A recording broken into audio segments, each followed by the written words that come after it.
आइए सुनते हैं मुंशी प्रेमचंद जी की कहानी गुरु मंत्र। घर के कलह और निमंत्रणों के अभाव से पंडित चिंतामणि जी के चित्त में वैराग्य उत्पन्न हुआ और उन्होंने संन्यास ले लिया। तो उनके परम मित्र पंडित मोटेराम शास्त्री जी ने उपदेश दिया, मित्र, हमारा अच्छे अच्छे साधु महात्माओं से सत्संग रहा है। यह जब किसी भले मानस के द्वार पर जाते हैं तो गिड़गिड़ाकर हाथ नहीं फैलाते और झूठ मूठ आशीर्वाद नहीं देने लगते कि नारायण तुम्हारा चोला मस्त रखे, तुम सदा सुखी रहो। यह तो भिखारियों का दस्तूर है। संत लोग द्वार पर जाते ही कड़क कर हाँक लगाते हैं, जिससे घर के लोग चौंक पड़ें और उत्सुक होकर द्वार की ओर दौड़ें। मुझे 2-4 वाणियाँ मालूम हैं, जो चाहे ग्रहण कर लो। गुदड़ी बाबा कहा करते थे, मरे तो पांचों मरे। यह ललकार सुनते ही लोग उनके पैरों पर गिर पड़ते थे। सिद्ध बाबा की हाँक बहुत उत्तम थी। खाओ पियो चैन करो, पहनो गहना, पर बाबा जी के सोटे से डरते रहना। नंगा बाबा कहा करते थे, दे तो दे, नहीं दिला दे, खिला दे, पिला दे, सुला दे। या समझ लो कि तुम्हारा आदर सत्कार बहुत कुछ तुम्हारी हाँक के ऊपर है। और क्या कहूँ, भूलना मत, हम और तुम बहुत दिनों तक साथ रहे, सैकड़ों भोज साथ खाए। जिस न्योते में हम और तुम दोनों पहुँचते थे तो लाख डांट से 1-2 पत्तल और उड़ा ले जाते थे। तुम्हारे बिना अब मेरा रंग न जमेगा। ईश्वर तुम्हें सदा सुगंधित वस्तु दिखाए। चिंतामणि को इन वाणियों में एक भी पसंद न आई। बोले, मेरे लिए कोई वाणी सोचो। मोटेराम, अच्छा, यह वाणी कैसी है कि न दोगे तो हम चढ़ बैठेंगे। चिंतामणि, हाँ, यह मुझे पसंद है।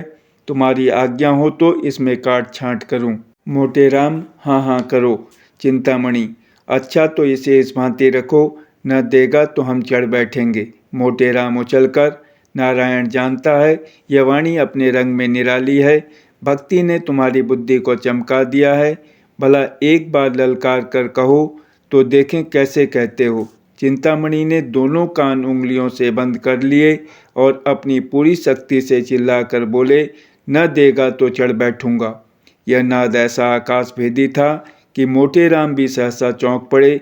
चमगादड़ घबराकर वृक्षों पर से उड़ गए, कुत्ते भौंकने लगे। मोटेराम, मित्र, तुम्हारी वाणी सुनकर मेरा तो कलेजा कांप उठा। ऐसी ललकार कहीं सुनने में न आई। तुम सिंह की भांति गरजते हो। वाणी तो निश्चित हो गई। अब कुछ दूसरी बातें बताता हूँ, कान देकर सुनो। साधुओं की भाषा हमारी बोलचाल से अलग होती है। हम किसी को आप कहते हैं, किसी को तुम। साधु लोग छोटे बड़े, अमीर गरीब, बूढ़े जवान सबको तू कहकर पुकारते हैं। माई और बाबा का सदैव उचित व्यवहार करते रहना। यह भी याद रखो कि सादी हिंदी कभी मत बोलना, नहीं तो मरम खुल जाएगा। टेढ़ी हिंदी बोलना, यह कहना कि माई मुझको कुछ खिला दे, साधु जनों की भाषा में ठीक नहीं है। पक्का साधु इसी बात को यूँ कहेगा, माई मेरे को भोजन करा दे, तेरे को बड़ा धर्म होगा।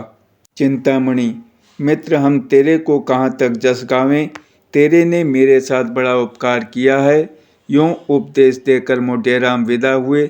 चिंतामणि जी आगे बढ़े तो क्या देखते हैं कि एक गांजे भांग की दुकान के सामने कई जटाधारी महात्मा बैठे हुए गांजे में दम लगा रहे हैं।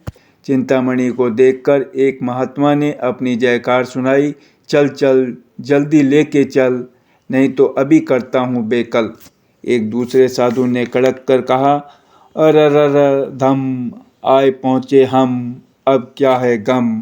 अभी यह कड़ाका आकाश में गूंज ही रहा था कि तीसरे महात्मा ने गरज कर अपनी वाणी सुनाई, देश बंगाला, जिसको देखा न भाला, चटपट भर दे प्याला। चिंतामणि से अब न रहा गया। उन्होंने भी कड़क कर कहा, न देगा तो चढ़ बैठूंगा। यह सुनते ही साधु जन ने चिंतामणि का सादर अभिवादन किया। तत्क्षण गांजे की चिलम भरी गई और उसे सुलगाने का भार पंडित जी पर पड़ा।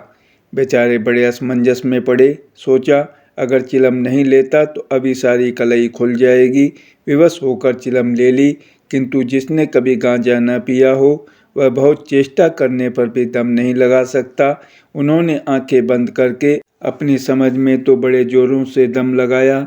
चिलम हाथ से छूटकर गिर पड़ी। आंखें निकल आईं, मुंह से फिचकुर निकल आया। मगर न तो मुंह से धुएं का बादल निकला, न चिलम ही सुलगी। उनका यह कच्चापन उन्हें साधु समाज से च्युत करने के लिए काफ़ी था।